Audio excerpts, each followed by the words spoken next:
Connor, last night Todd said that there isn't a magic fairy dust to sprinkle on the offense to get it going, but you worked on a lot of fundamentals today. Can you just talk about the focus of practice today? Yeah, I mean, it's no secret. I mean, we're giving up goals, so it means we got to score goals. I mean, we're working our best to try and keep them out of our net, but obviously we got to score more. So. Your coach was asked about some rough treatment that you're getting from the opposing players last night, and he said it's the NHL and you have to put up with that sort of stuff. Yeah, it's not a big deal at all. I think that's it's to be expected, and honestly, it's a bit of a compliment. So I'll take it, I guess.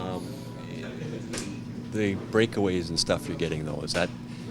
I noticed a couple of times you're kind of looking at the ref like it should have been a penalty, and it was. They're hooking you and stuff like that.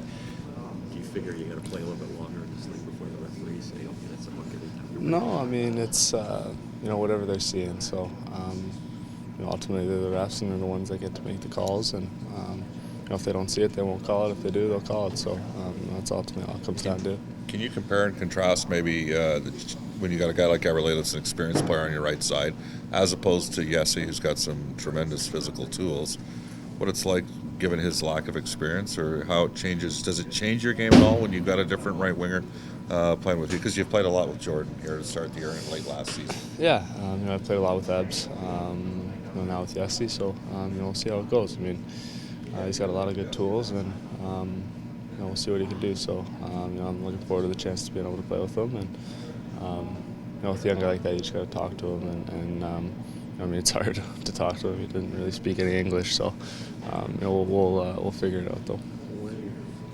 Have you ever gone 10 games without scoring a goal? No, I have no idea. Because you're getting shots. I mean, it's just one of those ones where you're going to have a game probably where you get 3. I mean. Yeah, I mean it's a streaky league. It's a weird league, in the sense that once one goes in, they all seem to find a way, and sometimes you get goals where you definitely shouldn't have gone in, and sometimes you're doing everything right and it's just not going in. So it's the way it goes. A lot of guys go through it. I think every player's gone through it. There's ever played in this league. Until halfway through the year, he wasn't getting anything going either. Exactly. So I mean, there's not one player who's ever played in the NHL who hasn't gone through this. So it's 10 games. It's not the end of the world at all. I mean, I'm happy with how I've been playing. I've been generating a lot. Still contributing with assists and stuff like that. And I feel like maybe not last night, but the games before, I feel like I've been good defensively and contributing other ways. So scoring isn't the only thing in this game. From the outside, people might think, well, you guys are sky high when you're off to a 7-1 start and down in the dumps, losing 5 in a row. But the reality is there really that much of a difference in terms of the attitude of the group on a day-to-day basis, in terms of what you're trying to, you know what I'm saying here? Yeah, I get what you're saying. And, if someone told me at the beginning of the year that we'd be sitting in second place in the Pacific, third place, whatever we are, 2 months into the year, I would have taken that any day. So, it's not the end of the world here. I mean, we're going through a rough patch. Every team does it.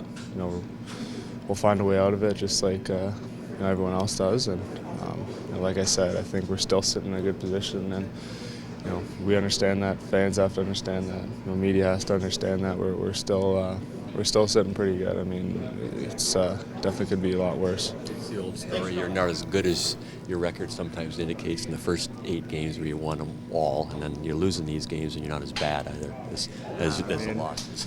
Yeah, we early in the year won games maybe where we shouldn't have, and now we're losing games where we maybe should have won. It's like I said, it's a weird league. It's what happens, and it evens itself out.